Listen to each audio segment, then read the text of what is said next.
No, I'm talking about a rusty how-to. Rusty how-to.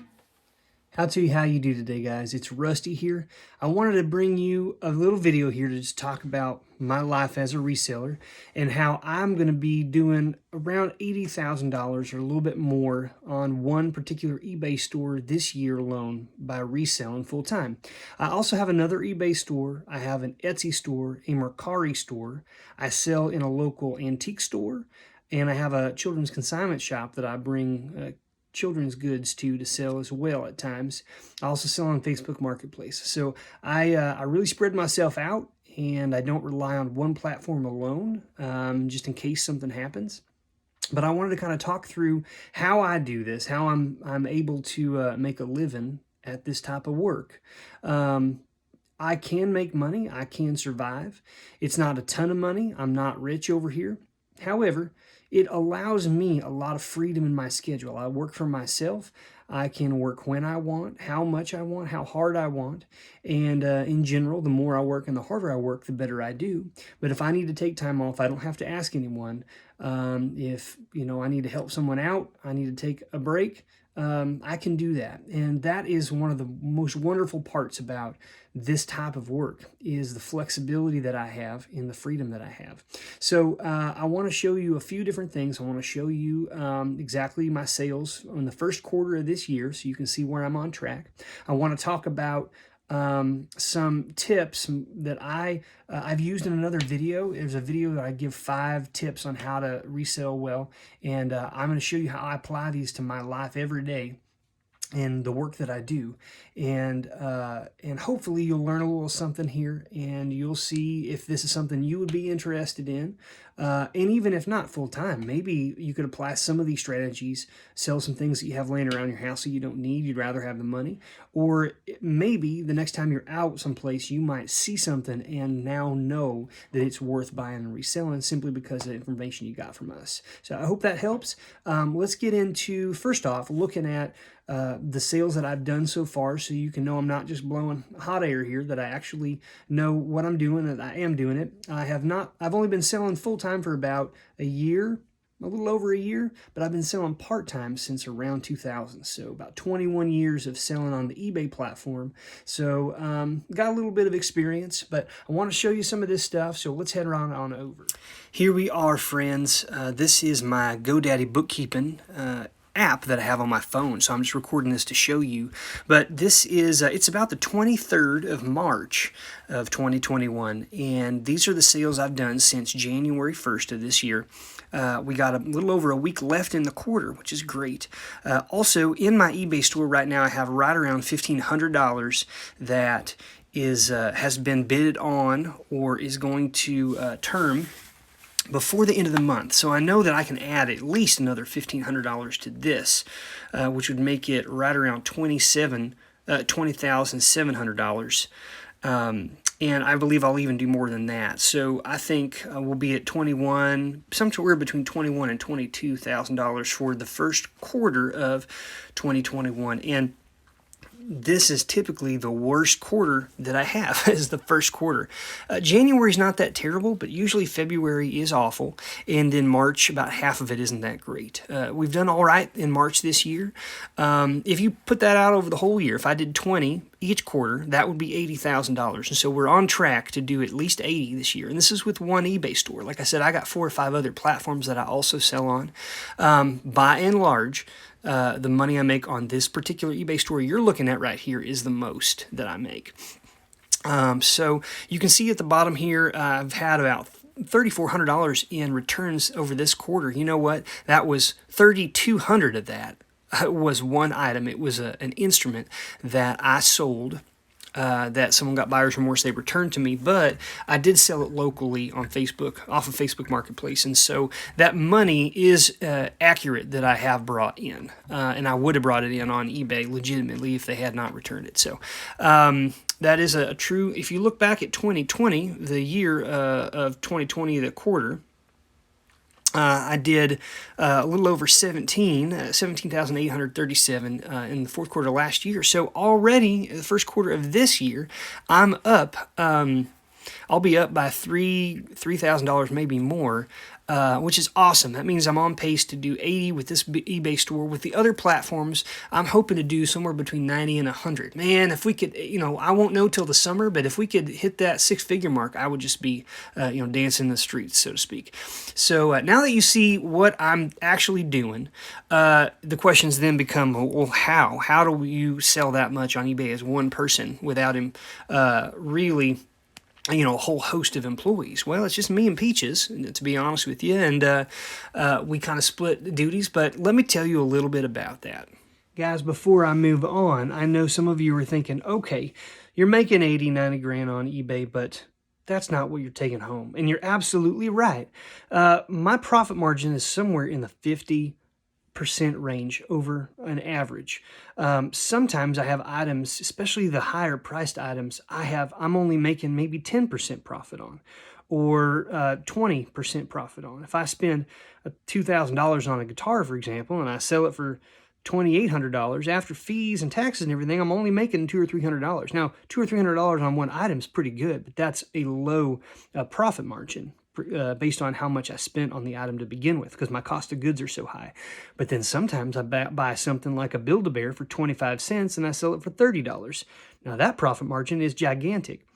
So if you put all those together throughout the year, I'm right around 50%. And this is my general rule of thumb. I keep 25% out for taxes, straight off the board. I keep 13.5% out for eBay fees. And it used to be PayPal fees as well, but now that we got managed payments with eBay, it all goes to eBay. So at the very end, I'm banking on my cost of goods averaging out to be somewhere in the 10 to 12, 13% range. Those they're fluid a little bit, but I'm based on taxes, fees, my cost of goods. About 50% of the money I bring in goes back out again, or is kept for taxes. So my profit margin. So in general, if I'm spending if I sell an item for $100, I'm going to make $50, put 50 in my pocket. So if I have 80 grand at the end of the year that I make gross, then I should be taking home somewhere between 40 and 45. So now you're thinking, oh, so that's like what a teacher makes. And yeah, it's not a ton of money. Now, I hope to get better all the time, but this is just brass tacks, and I'm being perfectly honest with you. It's a lot of hard work, but at the same time, there are some advantages that other that workers in other industries don't have, which is the flexibility. I'll talk a little bit more about that in a little bit. But first off, I want to say a little bit about some tactics that I have that make me able to do this volume of sales as just one person. Here we go. One of the things that I do frequently in order to maximize the money that I make is I buy things in lots, and then I break those lots up to sell them individually or in smaller groups. What you're seeing right here is something I just bought this last week. Right around, I thought it was 30, but it's more like 40 to 50,000 matchbooks. Yeah, it's a ton. I've started to sort some of these out. These are ones that are completely full of matches inside of them. But the point here is I spent $600 on this entire lot. And I'm not even a week and a half in since I purchased them. And just with about 50 to 60 individual items, I'm selling these on eBay. I pulled out ones that I thought would sell the fastest and for the most money. I threw those up on eBay. I'm going to make my investment back. So part of the reason why I can make this kind of money is because I'll buy large groups of stuff and I'll sell them individually. I pull out the stuff that I think will sell for the most money, the fastest, and that's what I throw on. I make my investment back as quickly as possible. Then I don't have to worry about being shortchanged of having cash on hand. I made my investment back, and then I can spend a lot of time in the future waiting for that money, that payoff to come in. And I just keep doing that over and over and over again. This lot here is going to take me a year, 2 years, maybe more to sell all of these. But it's okay because within the first 2 weeks, I've made all my investment back. So every time one of these sells in the future, it's just not just profit. I can eliminate my cost of goods essentially. So all I'm really having to keep back is my taxes, and then pay out my fees, and everything else is profit. It's quite nice. One of the other things that I do, folks, that I think helps me a lot selling and making that money throughout the year is that I make an effort to join communities and to learn from other people.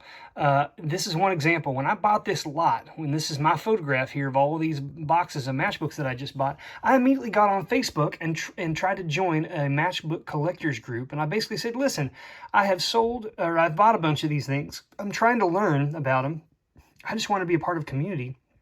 Would somebody help me out? And I offered to give them some, a little something that maybe they collect for free if they were willing to share some information with me. And man, the response has been overwhelming. I've had 61 comments here, people all coming through here and saying, hey, thanks so much. Good luck to you. Everyone has been real generous and appreciative. And you know what, guys? It's not just online communities, but in your local communities when you're buying stuff, be friendly, talk up the people at your thrift stores, antique stores, estate sales. Like, don't be rude or pushy. Definitely you can ask for discounts on stuff. I think that's fair game. But if they say no, be respectful. But just being kind and attempting to learn from other people and joining communities, getting involved, that stuff helps a bunch. Guys, what I'm showing you here is just a part of the warehouse here. I've got instruments, I've got tennis rackets, right? I've got kids' toys. And this is just a section that's not real well organized, just to be honest with you. I got t-shirts, I got hats, I got all kinds of collectibles here, people. And you know how I was able to get a hold of all this stuff? It's not because I got tons of money to spend. It's because I've chosen to take a portion of my proceeds and reinvest in the company. That's another reason why I'm able to sell so much and make so much money throughout the years, that I'll take a portion of the money I make, even if it's something small, like one of these matchbooks. Say I sell it for $10 and I put 5 in my pocket. Well, I don't actually put 5 in my pocket. I may put 3 in my pocket. The other 2 stays in the business. And then I spend that on the next set of stuff. I like to take some of those things I reinvest into brand new products instead of old products like toys, Star Wars action figures, He-Man, things like that. And then I hold on to this stuff until the time of year where they're going to sell the best, which is right around November, December, Christmas time. People will pay more for them when they're no longer in the retail stores. Then I can sell them online and people will pay a little bit more for them because they didn't have a chance to get them themselves. So make sure you reinvest some of the money so you can keep your business moving. Guys, another reason why I'm able to do so well throughout the year and sell such a high amount is that I ask for discounts on stuff. I know I'm like a broken record here with these matchbooks, but when I went into the antique store that had these, they had maybe a very small portion of these in a bucket for $2 a piece. They wanted you to rummage around and find the ones that you wanted and paying $2 for it. And I said, how much would you take for the whole lot? So I'm combining 2 of my tricks here. One is to buy a lot, and the other one is to ask for a discount.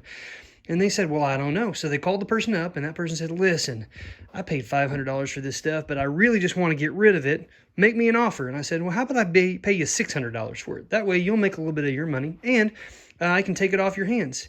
And she said, hey, that sounds like a great idea to me. She ended up selling me the entire lot of nearly 40,000 matchbooks for $600. Now, if I had paid her $2 a piece for all those, that would have cost me $80,000, which is ridiculous. No one's ever going to do that. But you can see, just within the first couple of days, I have some of these matchbooks up individually, and they're already selling $5, $5, 10, 20, 20, 10.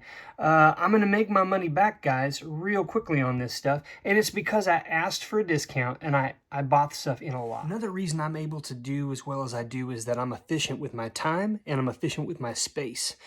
My time is real important. I get up every morning very early. I get started. I work until lunchtime. I take a break. Then I work again until around the afternoon when I got a couple other personal responsibilities I got to take care of. When dinner's over and it gets into the evening time, guess what? I go back to work again. I don't have to do that, but I choose to do that. So when I have free time, I spend it working, and it pays off. Another thing is I have a certain space for each part of my tasks with the job. Let me show you some of them. This is where I clean and repair objects like jewelry or pieces of artwork. This is where I photograph stuff. I put them in there, I turn on the light in the light box, and I take my pictures. I'm not on my phone. I'm right here at my desk, and I'm listing stuff at my own computer. This is the section where I package up and ship my items. I have rigged up a little thing here that has my stamps for when I send postcards. My return label address is here, and then a little contraption I made in order to wrap items. Down in here, I have little folders that I can put my postcards in. Underneath of here, I have bubble wrap and lots of little baggies I can put stuff in.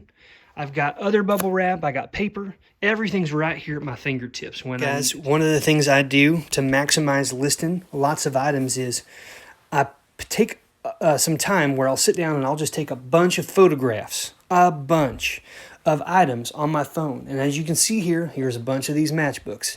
I've gone through and picked out some individual ones, and I have just taken tons of pictures. This allows me to go, I don't even have to be at the warehouse. I can be out at a restaurant. I could be out on a hike, taking a break. I could be anywhere I want, and I can sit here with my phone, pull up my eBay app, attach these photographs, and make listings. Sometimes I'll sit down and take hundreds of photos of items, and then I'll spend the next day just listing. So instead of just saying I'm going to do 10 items today or 20 items today, I might have a day where I do no items listed. I just take photos. The next day, I might crank out 100, 200 items. If each one of these sells for $5 to $10 and I do 200 of them, that's a pretty good day. And I do this regularly. Cousins, I know that that is a ton of information to swallow. So I don't want to bore you with much more. I don't want to go into all the items that you should find or how to get it. Our channel is full of videos and short videos on items that we found that we resell. There's lots of tips on that on the channel. I just wanted to give you a quick look at the fact that an individual person like myself just sourcing in their community once or twice a week and being committed to getting on and listing stuff that you buy. That's a big, important one. You can't just buy them. You have to actually list them and sell them to make the money. But if you can commit yourself to doing that, you can work hard. You can definitely make a living doing this. I'm a prime example. I went from working full-time in another job to not having that job and immediately started doing this full-time. And in around a year, I'm doing it full-time. So you may not care about doing it full-time, but if you are interested in learning ways to sell stuff, how to ship items, what items to find, how to work that stuff out, keep coming back to the channel. We're going to continue to get into it. If there's important stuff you think I left off that you're interested about and you want to know, please leave a comment, ask us a question, and or if there are tips, maybe you do this and you have tips of ways that you're really successful, or maybe we could get better by learning from you, please leave that comment. Thanks so much, cousins. You guys have a great day. Rusty, how to. Rusty, how to. Rusty, how to.